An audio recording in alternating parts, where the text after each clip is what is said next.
صفات ابعدي عنها في اي راجل مهما كنتي بتحبيه. الصفات دي ما تنفعش.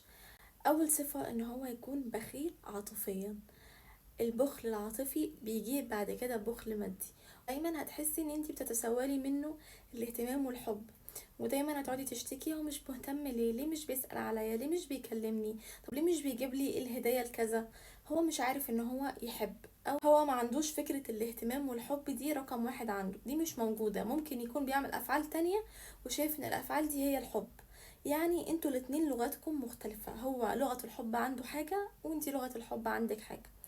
ولكن احنا كستات مهم عندنا قوي ان احنا نسمع كلام حلو، فلغة الحب اللي هو بيتكلم بيها مش هتكون مهمة عندنا. علشان كده بقولك الصفة دي صعبة وما بتتغيرش. تاني صفة اللي هو اقل منك اجتماعيا او اقل منك فكريا او تعليمه اقل. ليه بقى؟ لان انتي مع الوقت هتحسي ان انتي محتاجة ان هو يفكر بنفس طريقة تفكيرك، او تبقى عايزة تغيريه. واحنا مش بندخل الناس في حياتهم علشان نغيرهم على مزاجنا، نختار من الاول حد شبهنا. خاصة في الراجل لما انت تبقي تعليميا اعلى منه، ده بيهز شوية ثقته بنفسه. غير يعني عكس الست، لو راجل اعلى عادي، ولكن مع الراجل بيبقى الموضوع يعني ازمة نفسية اكتر. فمن الاول ما تدخليش في علاقة زي كده. فكريا بقى لو افكاركم مختلفة هتبقوا دايما في صراع مين فيكم اللي رأيه صح. كمان ما تبقيش انتي عايشة في مدينة وتتجوزي واحد في ارياف وتيجي بعد كده تزعلي من طريقة عيشته او طريقة تفكيرهم او طريقة تفكير اهله والعكس. فخدي من الاول واحد شبهك علشان ما تتعبيش. تالت صفة متعدد العلاقات النسائية. ده بالنسبة لي ده اكبر ريد فلاج فيهم. ليه بقى؟ لان بقى خليط من الكذب والخيانة وحاجات كتيرة قوي، وهو هيخليكي انتي لاعب اساسي والباقي لاعب احتياطي. يعني هو مش هيعرف يكتفي بيكي، ودايما هتحسي ان انتي عايزة دايما تملي عينه ودايما تخترعي كل حاجة في الدنيا عشان تسعديه. هو عينه مش هتتملي بيكي، مش لان انتي عندك مشكلة، لا، هو اللي عنده أزمة ثقة بينه وبين نفسه، ان هو بيحس برجولته كاملة لما يكون وسط بنات كتير، حاسس ان هو مرغوب فيه. فانتي مهما عملتي مش هتشغلي الفراغ الكبير اللي عنده، فدايما هيحسسك بقلة ثقة بالنفس، ودايما هتبقي عايشة في صراع ان انتي عايزة تغيري ومش هيتغير. رابع صفة اللي ما بيعرفش يعني ايه يحترم ست.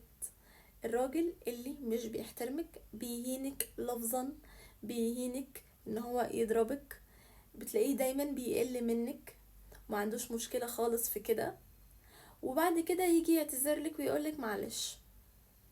معلش، انت اصلا من الاول ما عندكش فكرة ان انت تحترم الست اللي في حياتك، مش شايف ان الطريقة دي من الاول ما ينفعش تتعامل بيها، فايه معلش او ايه الاعتذار، ويوعدك ان هو هيتغير، او تقعدي تقولي له ما ينفعش لازم تحترمني.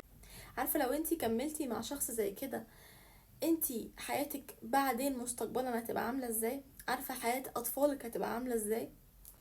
وان هو كده مش متحكم في غضبه.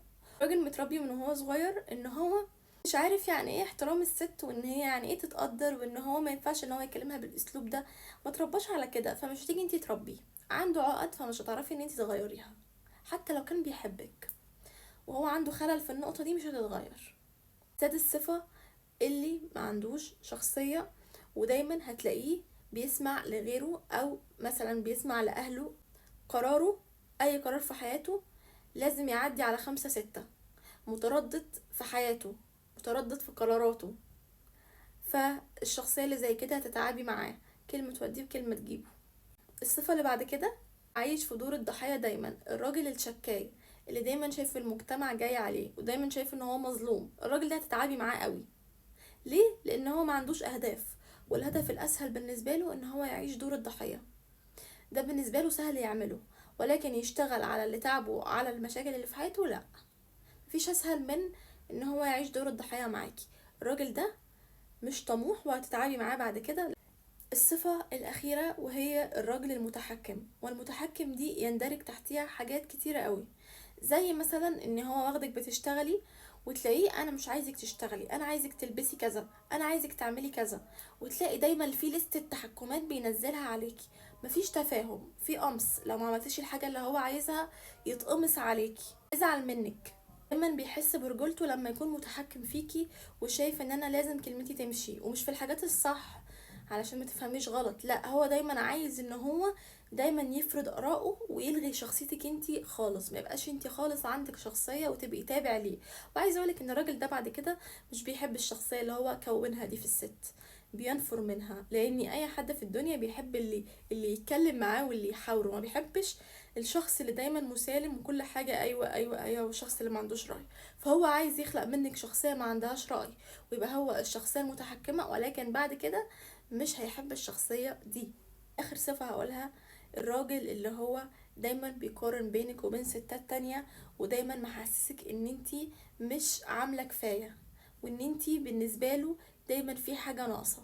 دايما هيقارنك ببنات كان في حياته، او دايما يتكلم عنهم، او دايما يقارنك ما بين ممثلين. دايما قاعد بقى على الانستجرام والفيس والحاجات دي، وبص الستات دي، وبجح قوي يتفرج على كل الحاجات دي عادي، ما بيحترمكيش خالص. ودايما هيحسسك ان هو كتير عليكي، وان انتي لازم دايما تعملي مجهود عشان تعجبيه.